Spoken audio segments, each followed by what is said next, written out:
गुरुदेव दत्त। प्राचीन काळात अत्री ऋषी आणि त्यांची पत्नी अनसूया हे अत्यंत पवित्र, तपस्वी आणि धर्मनिष्ठ दाम्पत्य होते।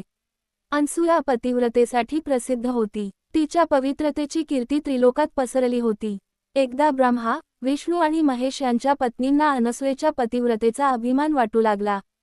त्यांनी आपल्या पतींना सांगितले, तिची परीक्षा घ्या।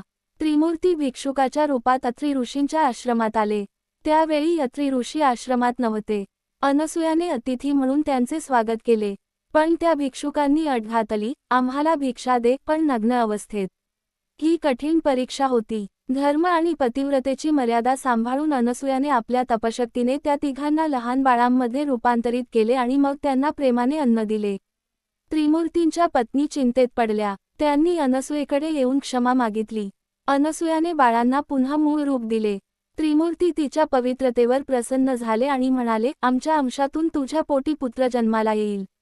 अशा प्रकारे ब्रह्मा, विष्णू आणि महेश यांच्या अंशातून दत्तात्रेयांचा जन्म झाला।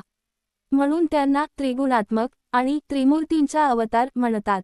दत्तगुरू लहानपणापासूनच विरक्त होते। त्यांना संसारात आसक्ती नव्हती। त्यांनी जगाला गुरु मानले। त्यांच्या 24 गुरूंची कथा प्रसिद्ध आहे। पृथ्वी, वायू, अग्नी, आकाश, चंद्र, सूर्य, समुद्र, मधमाशी, साप इत्यादी।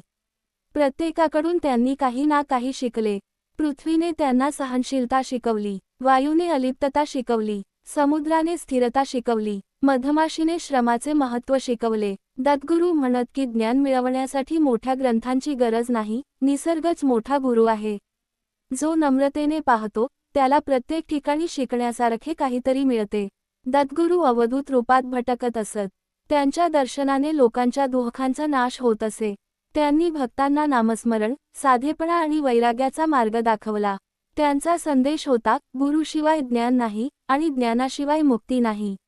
आजही दत्तगुरूंची उपासना केल्याने संकटे दूर होतात, मनाला शांती मिळते आणि योग्य मार्गदर्शन मिळते असे मानले जाते।